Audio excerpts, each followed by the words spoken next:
Iginiit ni DPWH Secretary Vince Dizon na hindi dapat magmula sa loob ng kanilang kagawaran ang mag-iimbestiga ng mga anomalyang flood control projects. Ito ay kasunod ng desisyon ng kalihim na buwagin ang investigating body na binuo ni dating DPWH Secretary Manuel Bonoan.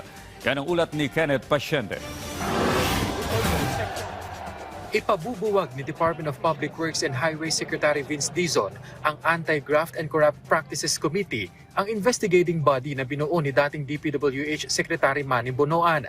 Layon sana ng komite na imbestigahan ang mga katiwalian ng mga opisyal ng ahensya kaugnay sa palpak ng mga flood control project. Sabi ni Dizon, hindi dapat magmula sa loob mismo ng ahensya ang mag-iimbestiga sa mga irregularidad na pinaniniwala ang nangyari mismo sa loob nito. Hindi po ako naniniwala ng organisasyon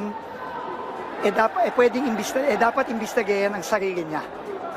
Hindi po ata tama yun. Bagaman nabuo raw ang komite noong wala pang direktiba ang punong ehekutibo, dapat na raw ipaubaya sa itatayong independent body ang pagsisiyasat sa mga anomalya ng flood control projects. Para ho sa akin, nagsalita na po ang Pangulo, magtatayo po siya ng independent commission. Ibigay po natin sa independent commission ang responsibilidad at authority to investigate. Pero paano ang mga inisyal na impormasyong nakalap ng bubuwaging komite? Giit ni Dizon, Lahat po yon ipapasa po natin sa independent commission. Yun po ang tingin ko ang dapat na mangyari. Kakalap po kami kasama ng bagong team na papasok sa DPWH nung impormasyon sa loob ng departamento. At yun po ay papasa natin sa Independent Commission. natanong din si Pangulong Ferdinand R. Marcos Jr. kaugnay sa napapabalitang kasama sa bubuuing independent investigating body si Baguio City Mayor Benjamin Magalong. Pero tugod ng Pangulo, I don't want to talk about it until buo na. Hindi pa namin nabubuo yung plano. But we'll talk about it. Malapit na yan. Very, very soon. kung si Secretary Dizon naman ang tatanungin, wala siyang nakikitang problema kung maitatalaga si Magalong sa naturang independent body.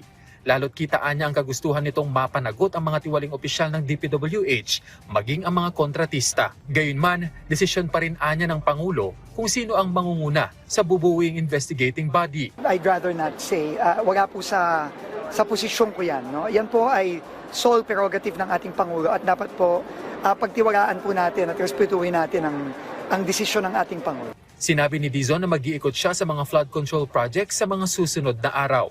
Kenneth Pasyente, para sa Pambansang TV, sa Bagong Pilipinas.